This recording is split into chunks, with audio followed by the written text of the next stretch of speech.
आज हम बात करेंगे राष्ट्रीय झंडे की या राष्ट्रीय ध्वज की। जैसा कि हम सब जानते हैं, भारत के प्रधानमंत्री द्वारा 2 वर्ष पूर्व यह घोषणा की गई थी कि हर घर झंडा, और उसी एवज में 13 से 15 अगस्त हर वर्ष इसे त्योहार के रूप में मनाया जाता है। स्कूली बच्चे, कार्यालयों में काम कर रहे विभिन्न लोग राष्ट्रीय झंडे को साथ लेकर सम्मान महसूस करते हैं। आखिर हो भी क्यों नहीं? भारतीय राष्ट्रीय ध्वज राष्ट्रीय गौरव का एक शक्तिशाली प्रतीक है और सबसे सम्मानित राष्ट्रीय प्रतीकों में से एक है। हमारे पूर्व प्रधानमंत्री पंडित जवाहरलाल नेहरू ने इसे न केवल हमारी मुक्ति का प्रतीक बताया, बल्कि सभी लोगों के लिए स्वतंत्रता का प्रतीक भी बताया। भारतीय कानून के अनुसार राष्ट्रीय ध्वज खादी से बना होना चाहिए। इसलिए जो राष्ट्रीय ध्वज है मैक्सिमम जो गांधी आश्रम है उन शॉप्स में मिल जाता है। ध्वज का उपयोग भारतीय ध्वज संहिता के द्वारा नियंत्रित होता है, यानी इसको कैसे उपयोग करें उसके लिए भारतीय ध्वज संहिता एक अलग से कानून है। शुरू में निजी नागरिकों को गणतंत्र दिवस और स्वतंत्रता दिवस जैसे राष्ट्रीय उत्सवों के अलावा भारतीय ध्वज का उपयोग करने से प्रतिबंधित किया गया था। हालांकि केंद्रीय मंत्रिमंडल द्वारा धीरे धीरे बदलाव किए गए, जिससे निजी नागरिकों के लिए ध्वज के उपयोग का विस्तार हुआ। संहिता में संशोधन फहराने के दौरान इसके प्रदर्शन और विभिन्न प्रकार के परिधानों पर इसके अनुकूलन से संबंधित थे। तिरंगा के नाम से लोकप्रिय, जिसका अर्थ है 3 रंग। तिरंगा एक शक्तिशाली प्रतीक है जो देश की स्वतंत्रता के लिए संघर्ष, इसकी एकता, विविधता और इसके लोगों की आकांक्षाओं का प्रतिनिधित्व करता है। ध्वज की शुरुआत से लेकर इसके वर्तमान महत्व तक की यात्रा देश के इतिहास और इसके द्वारा दर्शाए गए स्थायी मूल्यों का प्रमाण है। पहला भारतीय राष्ट्रीय ध्वज 7 अगस्त 1906 को कोलकाता के पारसी बागान चौक पर फहराया गया था। इस ध्वज में 3 मुख्य रंग थे, लाल, पीला और हरा। वर्तमान भारतीय तिरंगे के सबसे करीब पहला संस्करण पिंगली वेंकैया द्वारा 1921 में डिजाइन किया गया था। इसके 2 प्रमुख रंग थे, लाल और हरा। 1931 ईस्वी सन में एक ऐतिहासिक प्रस्ताव पारित कर तिरंगे झंडे को हमारे राष्ट्रीय ध्वज के रूप में अपनाया गया। यह झंडा जो वर्तमान झंडे का पूर्वज था, केसरिया, सफेद और हरा था, जिसके बीच में महात्मा गांधी का चलता हुआ चरखा था। केसरिया और सफेद रंग के एकीकरण और सम्राट अशोक के सिंह शीर्ष से अशोक चक्र को शामिल करने सहित कई संशोधनों से गुजरते हुए भारतीय तिरंगे को आधिकारिक तौर पर 22 जुलाई 1947 को अपनाया गया। इसका उद्घाटन 15 अगस्त 1947 को हुआ। तिरंगा या 3 रंगों से बना यह झंडा, जिसमें केसरिया रंग सबसे ऊपर है, जो देश की अंतर्निहित शक्ति और साहस का प्रतीक है। बीच का सफेद हिस्सा शांति और सत्य के आदर्शों का प्रतीक है, जबकि निचला हरा रंग भूमि की उर्वरता, विकास और शुभता को दर्शाता है। ध्वज के केंद्र में स्थित अशोक चक्र या धर्म चक्र में 24 तिलियां हैं, जो इस बात का प्रतीक हैं कि जीवन गति में पनपता है और ठहराव क्षय की ओर ले जाता है। इससे पहले भारतीय नागरिकों को कुछ खास मौकों को छोड़कर राष्ट्रीय ध्वज फहराने से प्रतिबंधित किया गया था। उद्योगपति नवीन जिंदल के नेतृत्व में एक लंबे कानूनी संघर्ष के बाद यह परिदृश्य बदल गया। जिसके परिणाम स्वरूप 23 जनवरी 2004 को सुप्रीम कोर्ट ने एक महत्वपूर्ण फैसला सुनाया और इस फैसले में कहा गया, भारतीय संविधान के अनुच्छेद 19 1 ए के अनुसार सम्मान और गरिमा के साथ राष्ट्रीय ध्वज फहराने का अधिकार प्रत्येक भारतीय नागरिक का अनिवार्य अधिकार है।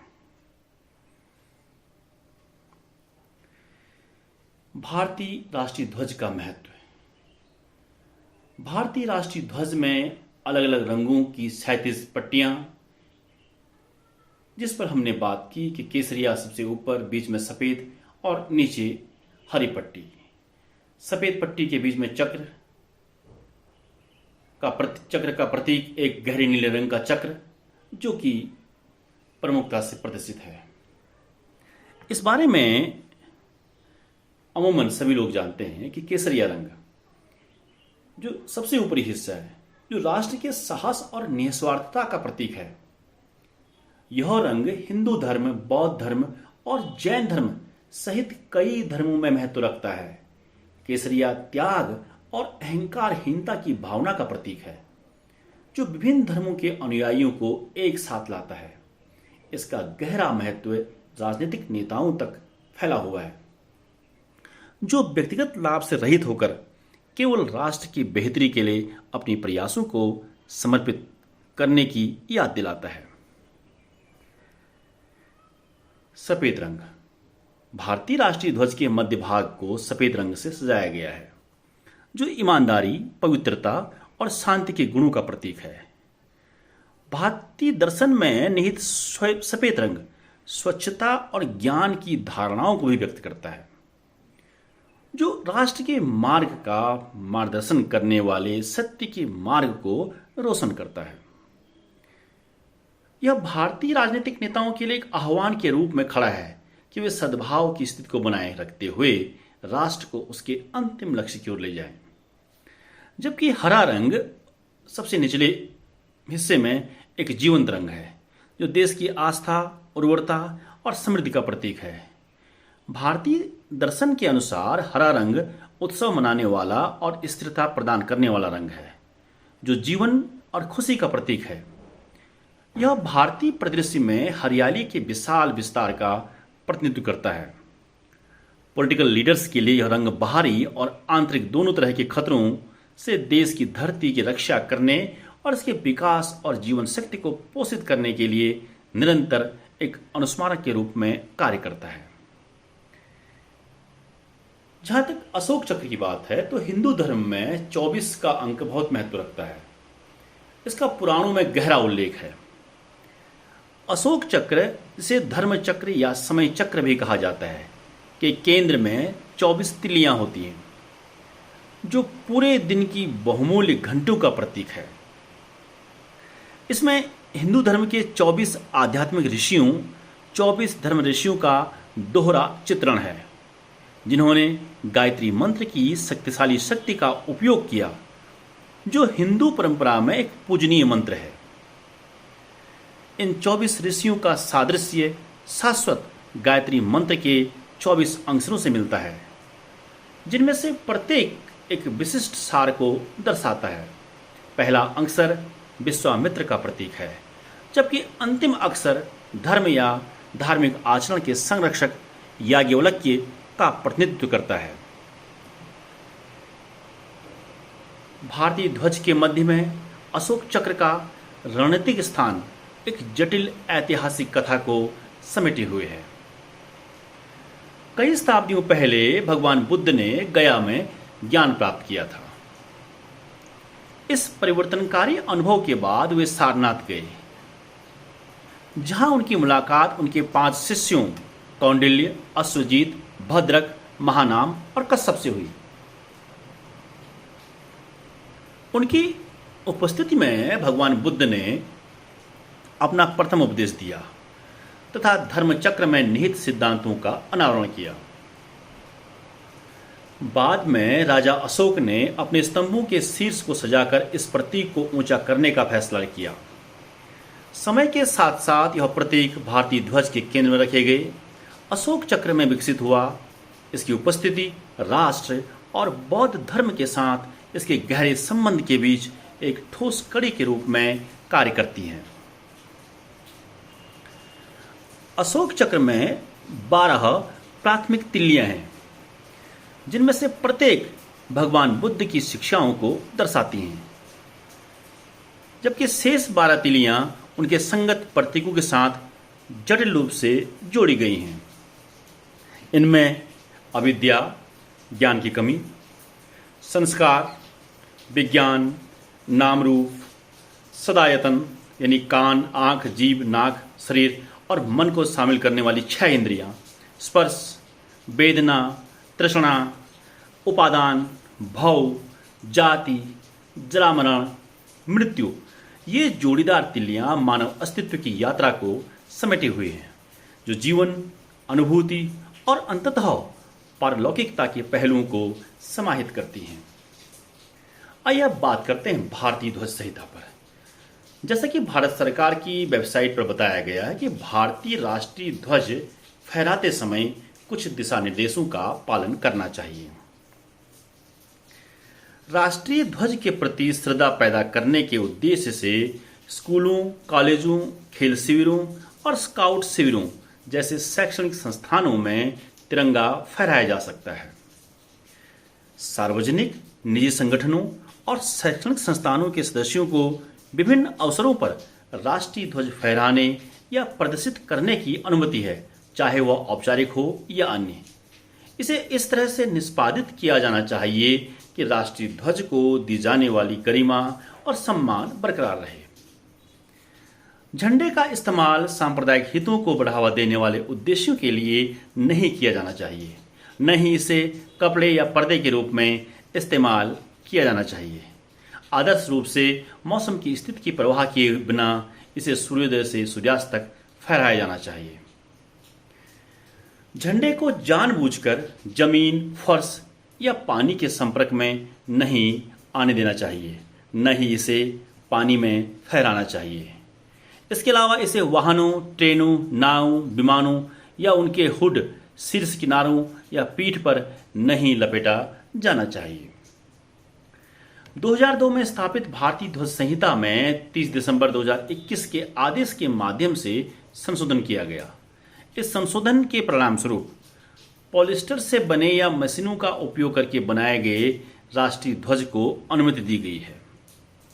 नतीजन राष्ट्रीय ध्वज अब कपास, पॉलिएस्टर, ऊन या रेशम, खादी के बटिंग सहित हाथ से काते, हाथ से बुने या मशीन से बने पदार्थों से तैयार किया जाएगा। सार्वजनिक और निजी संगठनों या शैक्षणिक संस्थानों के व्यक्तियों को किसी भी दिन या अवसर पर राष्ट्रीय ध्वज फहराने या प्रदर्शित करने का अधिकार है। इसके अलावा 19 जुलाई 2022 को जारी भारतीय ध्वज संहिता में एक और संशोधन किया गया। भाग सेकंड के पैराग्राफ 2.2 में खंड 11 में बदलाव किया गया और संशोधित खंड में अब कहा गया कि अब ध्वज खुलेआम या किसी आम आदमी के घर पर फहराया जाता है तो इसे दिन रात लगातार फहराया जा सकता है। ये कुछ विशेष बिंदु भी ध्वज के लिए हैं। राष्ट्रीय ध्वज का निर्धारित आकार आयताकार है। इसकी आकार में लचीलापन है। हालांकि इसकी लंबाई और चौड़ाई के बीच का अनुपात 3:2 होना चाहिए और जब भी राष्ट्रीय ध्वज प्रदर्शित किया जाता है तो इसे हमेशा सम्मान की स्थिति में रखा जाना चाहिए ताकि इसका प्रमुख और विशिष्ट प्रदर्शन सुनिश्चित हो सके। क्षतिग्रस्त या अव्यवस्थित अवस्था में राष्ट्रीय ध्वज का प्रदर्शन नहीं किया जाना चाहिए। ध्वज को किसी अन्य ध्वज या झंडों के साथ एक ही मास्टहेड से नहीं फहराया जाना चाहिए। वाहन पर ध्वज फहराना ध्वज संहिता के भाग 3 की धारा 9 में उल्लिखित विशिष्ट गणमान्य व्यक्तियों तक ही सीमित है, जिसमें राष्ट्रपति, उपराष्ट्रपति, प्रधानमंत्री, राज्यपाल और अन्य शामिल हैं। महत्वपूर्ण बात यह है कि किसी अन्य ध्वज या ध्वजा को राष्ट्रीय ध्वज से ऊपर या उसके साथ उच्च स्तर पर नहीं रखा जाना चाहिए। तो ये कुछ बातें थी भारतीय राष्ट्रीय ध्वज के बारे में। उम्मीद करता हूं कि आज ये सब आपको वीडियो जो है इस पर अच्छा लगा होगा। अब इससे रिलेटेड कुछ प्रश्न भी हो सकते हैं, जैसे कि पहला भारतीय राष्ट्रीय ध्वज कब और कहाँ फहराया गया था, तो इस वीडियो में उसका आंसर आपको मिल जाएगा। दूसरा कि प्रथम भारतीय राष्ट्रीय ध्वज का डिजाइन किसने किया था, तो मैं आपको बता देता हूँ, पिंगली किया है 1921 में। लाल और हरे रंग के साथ तिरंगे का इन्होंने पहला संस्करण डिजाइन किया था। और इसमें क्वेश्चन और आ सकता है कि वर्तमान तिरंगे को आधिकारिक तौर पर राष्ट्रीय ध्वज के रूप में कब अपनाया गया, तिरंगे के प्रत्येक रंग क्या दर्शाता है, ध्वज का विकास कैसे हुआ, सफेद रंग का मतलब क्या है और केसरिया का अर्थ क्या है। तो कई प्रश्न झंडे से वैसे भी बन सकते हैं। और यह जो वीडियो बेसिकली आज सब लोगों की जानकारी के लिए बनाया गया है, ताकि वो अपने राष्ट्रीय ध्वज के बारे में कुछ चीज़ें जान सकें, समझ सकें और उसका सम्मान कर सकें। इसी के साथ मैं इस वीडियो को यहाँ समाप्त कर रहा हूँ। आप सबको आगामी स्वतंत्रता दिवस की बहुत बहुत शुभकामनाएं। जय हिंद, जय भारत।